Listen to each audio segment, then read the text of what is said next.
अस्सलाम वालेकुम and good evening everybody. मैं हूं Mehar Bukhari and you are watching cross fire. वैसे तो पाकिस्तान में जो कोई काम हर कोई करता है नाजरीन, जो कुछ भी करता है हम देखते हैं वो गरीब के नाम पर ही करता है, लेकिन अमलन गरीब आदमी तो कुजा पाकिस्तान में आम आदमी के लिए भी कुछ नहीं।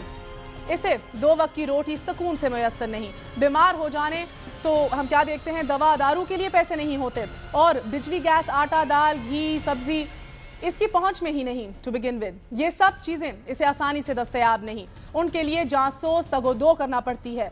हाँ, कुछ चीजें हैं हमारे मुल्क में जो एक आम आदमी या गरीब आदमी के लिए नहायत सहूलत के साथ दस्तयाब हैं, जैसे बम धमाकों में मरने की आसानी, बच्चों समेत दरिया में कूद जाने की आसानी, फंदे ले लेने की आसानी, so on and so fourth. रियासत पाकिस्तान का तसव्वुर फलाही मुमलिकत का था, वेलफेयर स्टेट, कि जहां जिंदगी के लिए आसानियां फराहम करना रियासत का फर्ज होता था।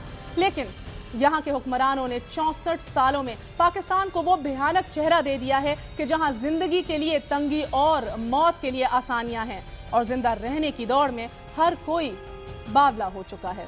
तंगियों के खौफ ने इंसान को इंसान से जो है वो लाताल्लुक कर रखा है। हर किसी को अपनी बका की पड़ी हुई है, और हर शख्स अपनी बका के लिए हर दूसरे शख्स के ऊपर से गुजर जाने से दरेग नहीं कर रहा। दरगुजर, ईसार, कुर्बानी जैसी फिक्री रवैये जो हैं वो दम तोड़ रहे हैं। इसी प्रोग्राम में आपको याद होगा कि नौजवान डॉक्टरों के एक नुमाइंदे से पूछा गया था कि आपने एहतजाज के नाम पर अस्पतालों के इमरजेंसियां जो हैं वो बंद कर दी। क्या डॉक्टर कभी किसी मरीज के इलाज से भी इनकार करता है? डॉक्टर नासिर अब्बास ने मुझे ऑन एयर लाइव ये जवाब दिया था कि मरते क्या ना करते। यानी अपनी बका का एहसास और पैसे की दौड़ हमारे मुआशरे में इस खौफनाक दर्जे पर पहुंच चुकी है कि इखलाक के सारे सबक हमने मिट्टी में मिला दिए हैं। आज दुनिया भर में सेहत का आलमी दिन मनाया जा रहा है, और हमारे यहाँ सूरत हाल अनफॉर्चुनेटली कुछ ये है कि डॉक्टर 37 रोज से चंद घंटे पहले तक सिर्फ तनख्वाहों में इजाफे का मुतालबा लेकर एहतजाज करते रहे, और 69 मरीजों के खून के छींटे उड़ने लगे। ये खून के छींटे डॉक्टरों के दामन पर हैं या हुकूमत के? आज ये सवाल लाहौर हाई कोर्ट का था, जो डॉक्टरों और हुकूमत दोनों के किरदारों पर तासुफ का इजहार कर रही थी। मुझे तो ये छींटे डॉक्टरों के हाथों पर भी उसी तरह नजर आ रहे हैं कि जिस तरह हुकूमत के दामन पर हैं। डॉक्टरों से वजीर आला ने आज मुलाकात करके उन्हें यकीन दहानी करवा दी कि उनके मुतालबात मान लिए जाएंगे, और इसके लिए एक कमेटी भी बन गई है। अब डॉक्टरों ने हड़ताल खत्म कर दी है। ये मुबारक काम शायद आज के दिन इसलिए किया गया क्योंकि आज आलमी यौम सेहत है। काश वजीर आला यही काम शुरू में ही कर डालते तो 69 मरीज ना मरते, और दुनिया के आगे हमारी कौम का भरम कुछ रह जाता कि इस कौम के लिए पैसा ही सब कुछ नहीं।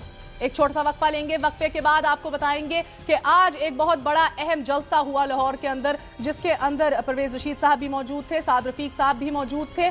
उधर साद रफीक साहब ने ये बताया गया, ये कहा भी गया कि जरदारी साहब, आपको बता दूं कि अब जालबाजी का दौर खत्म हो गया है। जुल्फिकार अली भुट्टो ने हमारे साथ जो किया है इसको हम भूल गए, लेकिन अगर इनके कत्ल का मुकदमा सुप्रीम कोर्ट में लाया गया तो हम मुल्क तोड़ने का मुकदमा उठाएंगे। इसी के साथ साथ जरदारी साहब मुफाहमत की सियासत का नाम तो लेते हैं, मगर हर काम फौजी और सियासी क़यादत को एतमाद में लिए बगैर करते हैं। इसी के साथ साथ आपको बताएंगे कि पाकिस्तान और अमरीका की जो सेंट्रल कमांड्स, हमारी अफवाज के जो सरबराहान हैं, उनकी मुलाकात हुई है। कोर कमांडर्स की एक कमेटी भी बुला ली गई है अब से चंद मिनट पहले ही।